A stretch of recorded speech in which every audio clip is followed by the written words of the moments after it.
नमस्कार, प्रसंगवश में आप सभी का स्वागत है। तो कुछ चर्चाएँ ऐसी होती हैं जो एक दिन में ख़त्म हो जाती है, कुछ चर्चाएँ ऐसी होती हैं जो चौंकाने वाली होती है और कुछ चर्चाएँ ऐसी होती हैं जो लगातार होती है। तो लगातार वाली चर्चाओं की अगर बात करें तो संसद में सुरक्षा की चूक के मामले को लेकर के और राज्यसभा के सभापति और उपराष्ट्रपति जगदीप धनखड़ की मिमिक्री के मामले को लेकर के और हलचल पूरे देश में चली हुई है। इसको लेकर के जहाँ एक और इंडिया गठबंधन के नेताओं ने विरोध जारी किया हुआ है। विरोध का मुख्य कारण बताया जाता है कि संसद में लोकतंत्र की हत्या की गई है। उनका कहना है कि 146 सांसदों को बोलने का मौका नहीं दिया गया, बल्कि उनको निलंबित भी कर दिया गया। इसी को लेकर के जहाँ कल दिल्ली में संसद भवन से विजय चौक तक प्रदर्शन किया था। उसके साथ ही परसों लोकसभा के बाहर भी प्रदर्शन किया था। लेकिन आज ये मुद्दा बढ़ गया। उस समय जब एनडीए सॉरी इंडिया गठबंधन के सभी प्रमुख दलों ने शामिल होकर के और जंतर मंतर पर आज एक दिन का धरना दिया, प्रदर्शन किया और प्रदर्शन के साथ साथ में कांग्रेस ने भी पूरे देश में कांग्रेस के जिला मुख्यालयों पर इसका विरोध किया। उनका कहना ये था कि संसद जो देश की सबसे बड़ी पंचायत है, वहाँ भी अगर बोलने का मौका नहीं दिया जाता है तो फिर कहाँ अपनी बात कहेंगे। सीधे-सीधे रूप में इन्होंने इसको लोकतंत्र की हत्या बताई है। वहीं लोकसभा के बाहर टीएमसी के सांसद द्वारा कल्याण बनर्जी द्वारा जो सभापति, राज्यसभा के सभापति और उपराष्ट्रपति भी हैं जगदीप धनखड़, इनकी मिमिक्री का मामला भी तूल पकड़ता जा रहा है। जहाँ इसके विरोध में काफ़ी संस्थान और संगठन विरोध कर रहे हैं। इसे संसद देश के एक प्रबुद्ध स्थान पर विराजने वाले उपराष्ट्रपति का अपमान बता रहे हैं। वहीं इसे एक जाति वर्ग से भी जोड़ के देखा जा रहा है। तो इसी को लेकर के जो भारतीय किसान यूनियन के अध्यक्ष हैं, राष्ट्रीय अध्यक्ष महेंद्र सिंह टिकैत, उन्होंने तो अपनी बात अलग से ही कही है। उन्होंने जो उत्तर प्रदेश से भी आते हैं और लगभग समझा जाता है कि वो एक इसी जाति वर्ग से भी आते हैं। उन्होंने भाजपा पे सीधा-सीधा आरोप लगाया है। वो वीडियो भी आपको बताएँगे कि मीडिया के सामने उन्होंने क्या कुछ कहा। तो हम बात कर रहे थे जंतर मंतर की।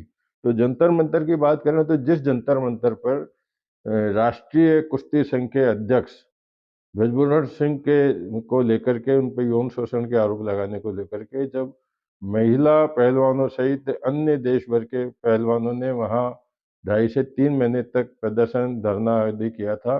उसके बाद में कल जब बृजभूषण सिंह के एक नज़दीकी को भारतीय कुश्ती संघ का अध्यक्ष बना दिया जाने के बाद में सबसे पहले साक्षी मलिक और विनय फोगाट ने अपने संन्यास लेने की घोषणा की थी।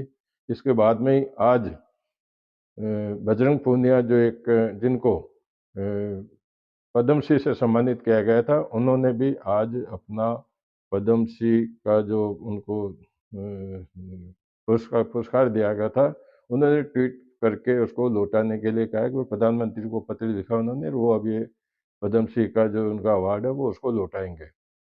तो इसी को लेकर के प्रियंका गांधी ने भी आज बजरंग पुनिया से मुलाकात की, उनके यहाँ जाकर के मुलाकात की और प्रियंका गांधी ने मलिक से भी बात की, साक्षी मलिक से भी, उनसे भी। अब क्या बात हुई ये तो कोई पता नहीं, लेकिन ये सब कुछ रहा। तो इसको लेकर के फिर ये चर्चा होते-होते बात वापस इंडिया गठबंधन की तरफ आपको लेके जाना चाहूँगा, जहाँ दिल्ली में इंडिया गठबंधन की बैठक हुई थी, जहाँ ममता बनर्जी ने मल्लिकार्जुन खड़गे को आगामी जो विपक्षी जो इनका गठबंधन है, इनके प्रधानमंत्री के रूप में प्रस्तावित किया था। उसको लेकर के नीतीश कुमार उस बैठक से चले गए थे। अब उसके बाद में अटकलें लगाई जा रही है कि जो इंडिया गठबंधन का जो एक समूह एकत्रित होने के कगार पे था, वो संभवतः बिखराव के कगार पर है। उसका कारण ये बताया जाता है कि बिहार के deputy chief minister Tejashwi Yadav जिनको आज ईडी ने सम्मन देकर के और अ, दिल्ली में बुलाया था उनको, सम्मन देकर के दिल्ली में बुलाया था, लेकिन वो नहीं गए। कल दिल्ली में थे वो लालू यादव दोनों दिल्ली में थे, लेकिन तेजस्वी यादव कल रात को पटना पहुंचे और आज सुबह जल्दी 8 बजे अणे मार्ग पर जो मुख्यमंत्री का निवास है नीतीश कुमार से उन्होंने मुलाकात की। और ऊपरी तौर पर तो ये बताया गया है कि उन्होंने मंत्रिमंडल के विस्तार को लेकर के, सीटों के बंटवारे को लेकर के बात की, लेकिन अंदरूनी बात यह है, जो चर्चाओं का विषय है, कि संभवतः नीतीश कुमार वापस अपने घर में आ सकते हैं। इसको लेकर के बिहार में राजनीतिक गर्मियां तेजी से चल रही है। क्या कुछ होता है वो 1-2 दिन में स्पष्ट हो जाएगा, क्योंकि अमित शाह ने भी बिहार के नेताओं की 2-3 दिन पहले बैठक ली थी, तो वो सब इसके जोड़ के उनको माना जा रहा है। तो अब ये बातें तो हो गई, छत्तीसगढ़ में आज शपथ ग्रहण हो गया, लेकिन राजस्थान में अभी तक शपथ ग्रहण जो मंत्रियों के होना था, मंत्रिमंडल के गठन का मामला अब क्यों लंबित हो रहा है, इसको लेकर के काफी चर्चाएं हैं। राजनीतिक क्षेत्र में चर्चा है कि जब राजस्थान के अंदर सब कुछ प्रधानमंत्री नरेंद्र मोदी और गृह मंत्री अमित शाह, जेपी नड्डा को ही करना है, तो फिर 2 बार मुख्यमंत्री और दोनों डिप्टी चीफ मिनिस्टर के दिल्ली में जाने के बाद में भी जो सूची थी वो कहाँ अटक गई। सबसे बड़ी बात यह है कि सूची अगर स्वीकृति भी लेकर के अगर आ गए, तो उनके नाम अभी तक लीक भी नहीं, बहुत गुप्त रूप से उस सूची को रखा गया है। लेकिन क्या कारण रहे, क्यों उसको रोका जा रहा है, इसी बीच में, इन्हीं अटकलों के बीच में, मुख्यमंत्री भजन लाल ने आज 2 प्रमुख बैठकें भी ली, जहां पुलिस अपने सीएमओ में पुलिस मुख्यालय के बड़े अधिकारियों से उन्होंने पहली मीटिंग में शिष्टाचार परिचयात्मक मुलाकात की। उसके बाद में फिर उन्होंने बड़े अधिकारियों की मीटिंग ली, जिसमें सबसे बड़ी बात उन्होंने कही कि भ्रष्टाचार किसी भी हालत में बर्दाश्त नहीं किया जाएगा। दूसरी बात, उन्होंने महिला सुरक्षा पर भी अपना जोर दिया। कई बातें बताई थी, लेकिन प्रमुख रूप से जो ये बातें भ्रष्टाचार और महिला सुरक्षा को लेकर के की। इसके साथ ही उन्होंने दोपहर में सीएमओ में चिकित्सा और स्वास्थ्य विभाग से जुड़े अधिकारियों की बैठक ली, जहां पर कोरोना के बढ़ते प्रभाव को देख करके उन्होंने निर्देशित किया कि हर प्रकार की तैयारी की जाए और किसी भी हालत में कोरोना को बढ़ते नहीं दिया जाए, ऐसे उपाय किए जाने चाहिए। तो ये मीटिंग उन्होंने कर ली। अब करने के बाद में कल जो समझ ये भी चर्चा में आया था, लेकिन हम आपको नहीं बताए थे कि उन्होंने विद्युत विभाग के अधिकारियों से भी बात की थी, जिसमें और निर्देशों के अलावा उन्होंने एक निर्देश दिया था कि बिजली किसी भी क्षेत्र में नियमित रूप से बंद नहीं होनी चाहिए। कभी कभार कोई मेंटेनेंस के नाम पे हो जाए वो बात अलग है, लेकिन बिजली की सप्लाई को सुचारू रखा जाए, विशेष रूप से किसानों को भी बिजली के संकट का सामना नहीं करना पड़े। ये कुछ बात कही। अब सरकार ने एक आदेश और जारी कर दिया कि जो पिछली सरकार ने जो विकास कार्यों के टेंडर किए थे, निर्माण कार्यों के टेंडर किए थे, उन टेंडरों में जिन टेंडर के होने के बाद में वर्क ऑर्डर नहीं दिए गए, उनको रोक दिया जावे और नए काम के कोई टेंडर जब तक नहीं किए जाए, जब तक कि सरकार या संबंधित मंत्री जो मंत्री बनेंगे, उनके कोई निर्देश नहीं हो। तो ये बात होगी। और राज्य सरकार ने कोरोना की गाइडलाइन करके एक गाइडलाइन भी जारी की राजस्थान में भी, जिसमें उन्होंने प्रारंभिक तौर पे जो अपने को खुद को अपने लेवल पे सुरक्षा के उपाय करने चाहिए, उसके लिए उन्होंने प्रेरित किया है। विशेष रूप से वृद्धजन, बालकों और गर्भवती महिलाओं को उसके भीड़ भाड़ से बचने का उन्होंने इसमें कुछ बताया। बात कर लेते हैं कि दिल्ली राजस्थान से जो दिल्ली में बसें जाती है, वो अभी तक दिल्ली में जो रोडवेज की बसें जाती है, 304 बसें जाती है। लेकिन 1 जनवरी से अब, क्योंकि दिल्ली एनसीआर के अंदर BS4 का ही संचालन होगा, तो ऐसी स्थिति में अब संचालन में कमी हो जाएगी। 304 के बजाय 241 बसों का ही आवागमन वहाँ होगा। और इसको लेकर के काफ़ी कुछ चर्चाएं भी हुई थी, लेकिन क्योंकि वहाँ प्रदूषण का मामला है, उसको लेकर के सारी चीज़ इसके अंदर आ रही है। और गैस की जो बात करते हैं, गैस जो घरेलू गैस है, उसको लेकर के जो केवाईसी की पहले बात चल रही थी कि 31 दिसंबर तक होगा, तो वो आप केवाईसी 31 मार्च तक करा सकते हैं, लेकिन केवाईसी करानी ज़रूरी है, केवाईसी करानी पड़ेगी।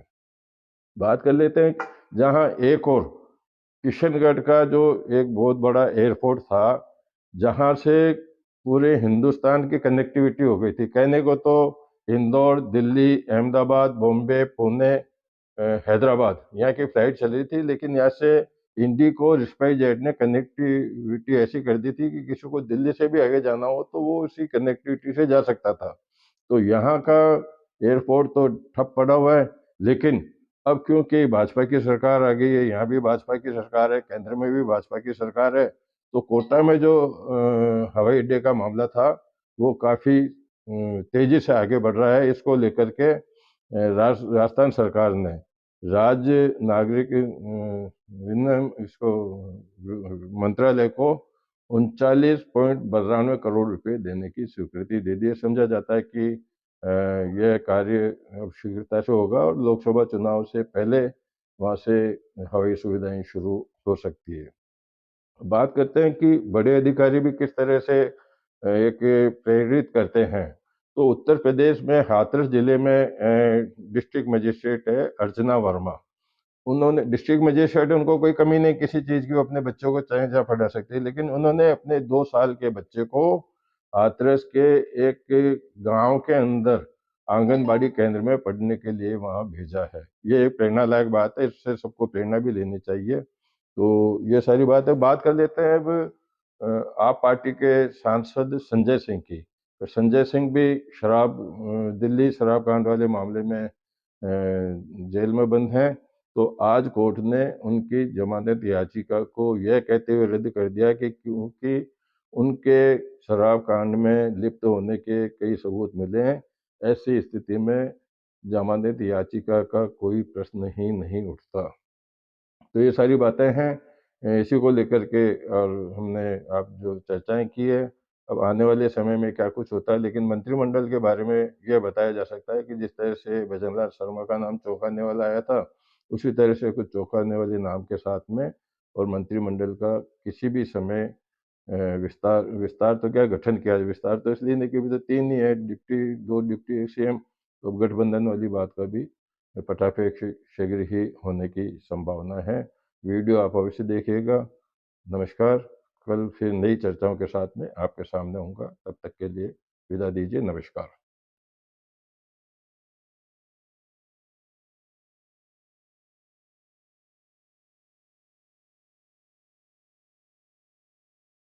देखो, चुनाव की एक अलग प्रक्रिया है। चुनाव अपना संवैधानिक हिसाब से चुनाव हुआ है, जिसको वोट मिली वो जीता, और जिन्होंने इस्तीफा दिया है वे वहाँ पे आंदोलन चला रहे थे दिल्ली में, तो उससे हताश होकर दिया होगा कि कार्रवाई नहीं हुई, और हम चलाते रहे। बहुत दिन धरना चलाया और उस पर कोई कार्रवाई नहीं हुई जो उनकी डिमांड थी, तो उससे हताश होकर उन्होंने दिया होगा कि उनका चुनाव में जीतते हैं। अध्यक्ष जी, आपने कहा जो उपराष्ट्रपति जी का जो मजाक हुआ है, जो मिक्री उनकी बनी, उसमें जिन्होंने इसमें किसी समाज को नहीं करना चाहिए, समाज को आगे नहीं आना चाहिए। समाज का अगर नाम लेंगे तो ये लगता है कि पॉलिटिकल पार्टी समाज को आगे करके वोट बटोरने का काम कर रही है। यही सरकार ने काम करा है। तो उसमें समाज से ज़्यादा ये है कि वो उपराष्ट्रपति है, वो सभी समाज के हैं। क्या दूसरे समाज के भी उपराष्ट्रपति नहीं? समाज कहाँ से आ गया? जो संविधान में राइट दिए गए, संविधान में अगर कोई किसी का करे, क्या उस पर केस बढ़ना चाहिए? आप वो करो काम, पार्लियामेंट है बैठे हुए, उस पर काम करो। लेकिन किसी समाज को आगे भड़काने का काम करना, तो ये लगता है कि एक जालसाजी भारत सरकार की है।